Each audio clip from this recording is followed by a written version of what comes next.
It's pretty deep down in there. This is a reproduction.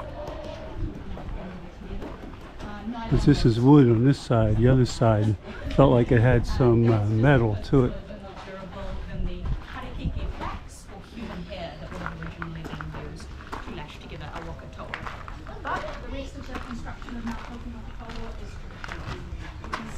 A little seat back here. Down to the front there. And the back.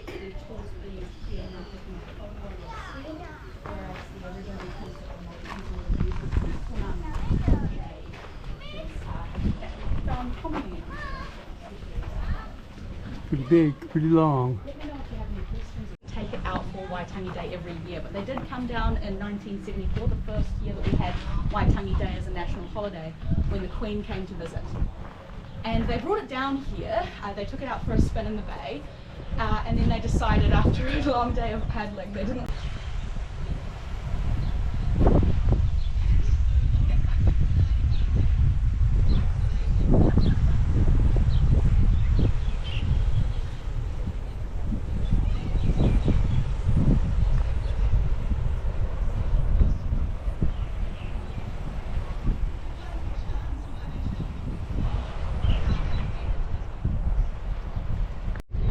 We're going into the museum now.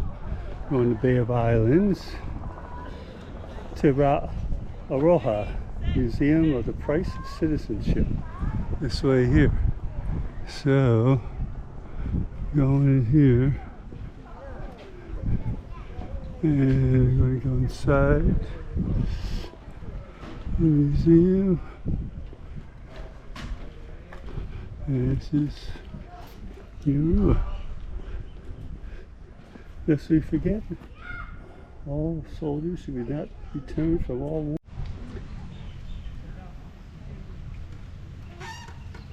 You can stop the vid if you'd like to read that. And here it is in local language over here. Yeah. All right. We have to do a little bit of housekeeping. The first thing we have to let you know is there's no food or drinks to be consumed inside this area called the Marae Atia or inside the building. Okay, there are rubbish bins over there if you want to get rid of any bits and pieces. When we go into this area called the Marae Atia, where your performance is going to begin with a formal ceremony, we ask that you stand facing the meeting house behind the line where the pavement's changing colour. Okay, so are we happy with that? Yeah. Sure. Right, but not over the line. And we'll tell you why in a minute. So come through, folks. Hello, ladies and gentlemen, and welcome to the Waitangi Treaty Grounds and of course to your multicultural experience here today. My name is Brady and I'm going to briefly explain to you the process which you are about to witness. Now first is a traditional Māori welcoming ceremony, also known as a pōwhiri. Now hands up, who hasn't yet experienced a pōwhiri before? I see we have some first timers, so this should be great. Now the purpose of a pōwhiri is to determine the intentions of you, our visitors, whether that is peaceful or not. So how are we feeling today? Peaceful. Peaceful. Wonderful. Now, gentlemen, for this part of the process, we are in need of a chief. Any volunteers? How about you, sir? Give it up for our chief. All right, yeah, that's a good chief. Okay, now the ceremony will begin when a warrior comes forth from the meeting house and places a peace token down. Now it is our job as the visitors to let our peaceful intentions known. Now, chief, you have an important but very easy job to do. Your job is to pick up the peace token laid down by our warrior. And once we head into the meeting house, it is your job to give a speech of thanks. Anything less than 5 minutes is considered an insult. You'll be fine. Now, once the peace token is then picked up, you'll hear a maiden calling, also known as a karanga. I will then reply on your behalf. Now that we are here, feel free to take as many photos and videos as you like, but we ask there to be no smiling, no laughing, as this is a very sacred ceremony. In any case of emergency, please stay calm and seated, and one of our employees will guide you to the nearest and safest exit. Any questions? No? Did you say Are we you could ready? take photos inside? Oh, good. Begin. I was daydreaming there for a minute.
These are all the great guys that were at the show here. All right, we're all here for my YouTube channel here. All right, guys are here. Let me get out of the way. Hear from everybody. Sorry.